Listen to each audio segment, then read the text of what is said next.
मी वैष्णवी बोलते। खऱ्या अर्थाने आता तर मी या जगात नाहीये, पण माझ्या अंतःकरणात जे होतं ते शेवटी मला या समाजाला ऐकवायचं आहे।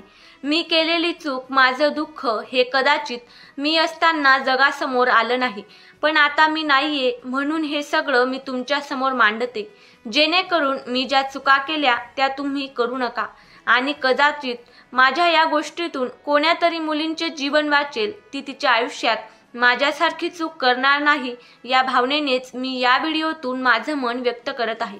मी वैष्णवी, इतर मुलींसारखंच माझं आयुष्य देखील चाललं होतं। कॉलेजला शिकत असताना मला देखील तुमच्यासारखंच एका मुलावर प्रेम झालं, शशांक त्याचं नाव। कदाचित माझं त्यावेळीचं प्रेमच माझं आयुष्य उद्ध्वस्त करून जाईल असं मला वाटलंही नव्हतं। माझ्या आईवडिलांची परिस्थिती देखील योग्यच होती आणि त्याच्या घरची परिस्थिती देखील खूप श्रीमंतीची होती। आमचं हे असंच प्रेम प्रकरण काही दिवस चाललं।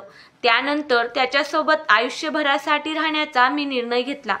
मागचा पुढचा कुठलाही विचार न करता मी त्याच्यावर आंधळा विश्वास ठेवला। माझे वडील जे मला या लग्नासाठी नको म्हणत होते, पण माझ्या डोळ्यावर त्याच्या प्रेमाची नशा चढली होती, त्यामुळे मी माझ्या निर्णयावर ठाम राहिले।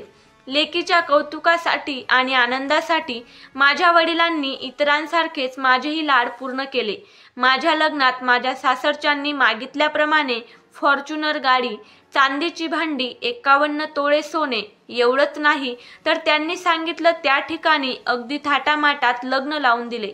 शेवटी बापाचं काळीज होतं, मुलीच्या सुखासाठी बाप सगळं गिळून घेतो, त्याप्रमाणे माझ्या बापानेही त्यांच्या सगळ्या मागण्या पूर्ण केल्या। खरं तर माझं त्याच वेळी चुकलं होतं। ज्यावेळी त्यांनी एवढ्या मोठ्या मागण्या केल्या, मला कळालंच नाही की ही व्यक्ती माझ्यावर नाही तर पैशांवर प्रेम करते।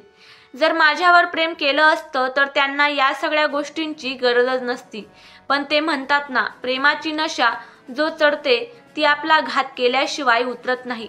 तसेच माझ्यासोबतही झालं। लग्न झालं आणि माझे आयुष्य पूर्ण बदलून गेलं। जणू मी नरकात आल्यासारखं माझं आयुष्य झालं। लग्न झाल्यापासूनच सासरच्या घरी माझा छळ सुरू झाला।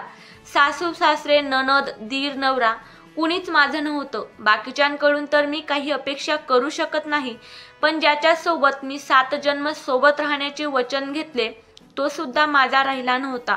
काही दिवसांनी मी गरोदर राहिले, पण तुझ्या पोटात असलेलं बाळ माझं नाही असं म्हणून माझ्या नवऱ्याने मला झिडकारले। हा अपमानाचा घोट मी सहन करू शकले नाही, त्यामुळे मी विष प्राशन करून आत्महत्या करण्याचा देखील प्रयत्न केला, पण देवाला कदाचित त्यावेळेस मला घेऊन जाणे मान्य नव्हते। अजून माझ्या आयुष्यात बरेच दुःख भोगायचं राहिलं होतं। मी केलेल्या कर्माची फळं मला भोगायची बाकी होती, म्हणून मी त्यावेळेस वाचले। मी हॉस्पिटलला असताना माझ्या घरचं कुणीही मला साधं बघायला देखील आलं नाही, विचारपूस करायला देखील आलं नाही। बऱ्याच वेळा भांडण करून तुझ्या पोरीला घेऊन जा म्हणून माझ्या बापाला धमक्या देऊन मला माहेरी सोडून यायचे। खरं तर माझं त्यावेळेस देखील डोळे उघडायला पाहिजे होते। एवढा झालेला अन्याय मी सहन करायला नको होता। ज्या बापाने मला 20-22 वर्ष पोसलं तो मला अजून काही दिवस पोसू शकत होता, पण तरी देखील माझं आंधळ प्रेम काही कमी झालं नाही। त्यावेळेसच मी त्या घरापासून आणि त्या व्यक्तीच्या आयुष्यापासून दूर निघून जायला हवं होतं आणि माझं आयुष्य मी शांततेत, समाधानानं आणि माझ्या मनानं जगायला हवं होतं। पण त्यावेळेस देखील आज ना उद्या माझी लोक माझा मान सन्मान करतील, माझा नवरा माझ्या बाजूने कधीतरी बोलेल ही आस कुठेतरी मनात होती। त्यामुळे मी पुन्हा अपमान सहन करून सासरी जायचे। मी दवाखान्यातून घरी आल्यानंतर परत सासरी गेली। त्यावेळेस माझ्या सासरच्यांनी तर हद्दच पार केली। मला खास करून उद्देशून बोलायचं आहे ते फक्त माझ्या नवऱ्याला, कारण इतर लोकांकडून आपण कुठलीही अपेक्षा करू शकत नाही। जो आपला असतो आपण फक्त अपेक्षा त्याच्याकडूनच करू शकतो, पण तोच अतिशय लोभी वृत्तीचा निघाला। त्याला जमीन घ्यायची होती म्हणून 1 नव्हे तर 2 कोटींची त्याने माझ्याकडून मागणी केली। खरं तर त्याच्याजवळ भरपूर संपत्ती होती, पण लोभ आणि लालच माणसाला कोणत्याही थराला घेऊन जातं। तसंच त्याला पैशांचा हव्यास होता। पण मी तरी किती वेळा माझ्या आईवडिलांना त्रास देणार होते, त्यांच्याकडून पैशांची मागणी करणार होती। जेवढे द्यावं तेवढं त्यांनी भरपूर दिलं होतं मला। आता मी अजून त्यांना त्रास देऊ शकत नव्हते। मी त्यांना पैसे देण्यास नकार दिला, तर ते मला जीवे मारण्याची धमक्या देऊ लागले. माझ्यासोबत हाणामारी केली जात होती. हे तुमच्या सगळ्यांसमोर माझ्या पोस्टमॉर्टम रिपोर्टद्वारे समोर तर आलंच असेल. मी आत्महत्या केली आहे अशी माहिती तुमच्या समोर मांडली जात असेल, पण खरं तर माझे पुरावे, मला दिलेली वागणूक आणि माझा शवविच्छेदन रिपोर्ट याद्वारे हे देखील तुमच्या समोर आलं असेल की मी आत्महत्या केली नसून माझी हत्या करण्यात आली आहे, आणि ते देखील माझा गळा आवडून. माझ्यासारखंच त्यांनी त्यांच्या मोठे सुनेचा देखील छळ केला होता.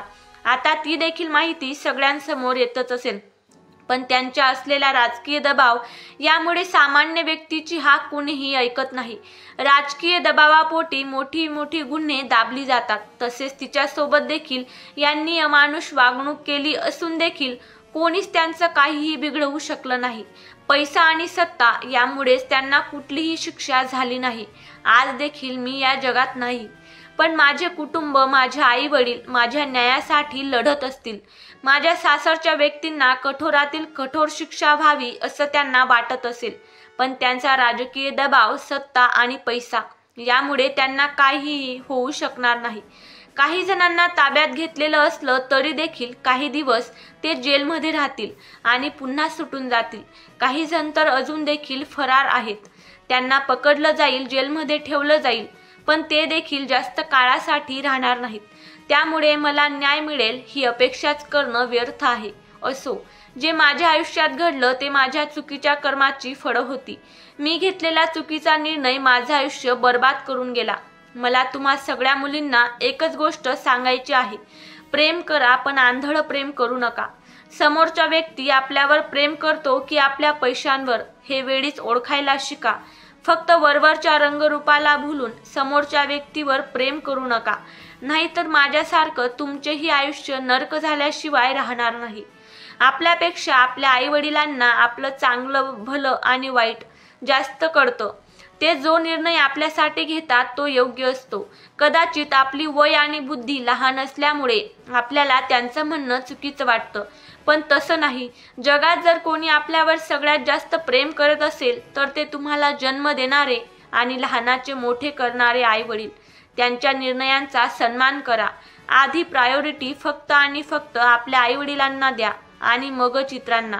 एखादी गोष्ट जर तुमच्यासाठी योग्य नसेल आणि तुमचे आई वडील तुम्हाला ते नको करू असे सांगत असतील तर त्यांच्या निर्णयांचा सन्मान करा. आणि अजून एक गोष्ट तुम्हाला सांगावीशी वाटते, जी मी कदाचित केली नाही, पण तुम्ही मात्र निश्चित करा. ज्या वेळेस तुम्ही सासरचं उंबरठ ओलांडून त्या घरात पहिलं पाऊल टाकता त्या दिवसापासूनच तुमच्या त्या घरच्या व्यक्तींचा स्वभाव आणि वागणूक ओळखायला शिका. जर ती लोक तुमच्यावर प्रेम करत असतील तर ते पहिल्याच दिवसापासून तुमच्यावर प्रेम करतील आणि ते देखील निस्वार्थपणे. पण जर तुम्हाला चुकीची वागणूक दिली जात असेल, तुमच्यावर अन्याय होत असेल तर मुकाट्याने ते सहन करू नका आणि कुणीतरी दुसरा तिसरा येऊन तुमच्यासाठी न्यायाने लढेल अशी अपेक्षा देखील करू नका.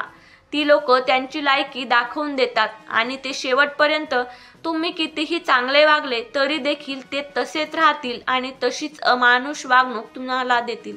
हे समजून घ्या आणि अशा व्यक्तींच्या आयुष्यातून कायमचे निघून जा. त्यांचा पैसा त्यांनाच लक लागो. तुमचं आयुष्य तुम्ही स्वतंत्रपणाने जगा. तुम्ही इतके तरी शिकलेले जरूर असाल की तुम्ही स्वतःच्या पायावर उभे राहू शकाल. स्वतःचं आयुष्य बिनधास्तपणे जगा. तुमच्या मर्जीने राहा. अशा लोकांच्या घरातून आणि आयुष्यातून कायद्याने कायमचे निघून जा. कधीच या जगाचा विचार करू नका की कोण काय म्हणेल. लोक बोलायला येतात, आपल्याला पोसायला येत नाहीत.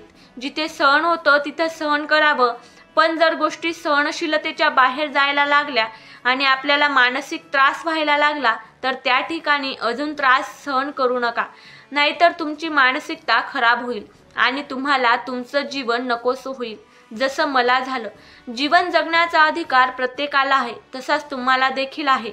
तो कोणीही तुमच्यापासून हिरावून घेऊ शकत नाही. तुम्ही तुमचं आयुष्य वेगळे राहून जगा.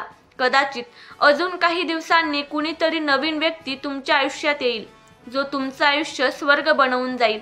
मला न्याय मिळो अथवा न मिळो मला कुठलीही खंत नाही, कारण मी केलेल्या चुकीचं मला फळ मिळालेलं आहे. पण माझ्यामुळे जो कोणी हा व्हिडिओ बघत असेल त्यांच्या आयुष्यात थोडाफार जरी बदल झाला आणि एखाद्या मुलीचं आयुष्य वाचलं, तेच माझ्या मनाला समाधान देऊन जाईल. तुम्ही सगळेजण जरी आज हळहळ व्यक्त करत असतील, मला न्याय मिळावा अशी मनापासून प्रार्थना करत असतील, तरी देखील मला न्याय मिळू शकणार नाही। शेवटी इस दुनिया में पैसों से ज़्यादा कुछ भी नहीं होता है, पैसों से ज़्यादा कुछ भी नहीं होता है। या व्हिडिओबद्दल तुमचं मत काय आहे कमेंटमध्ये नक्की सांगा।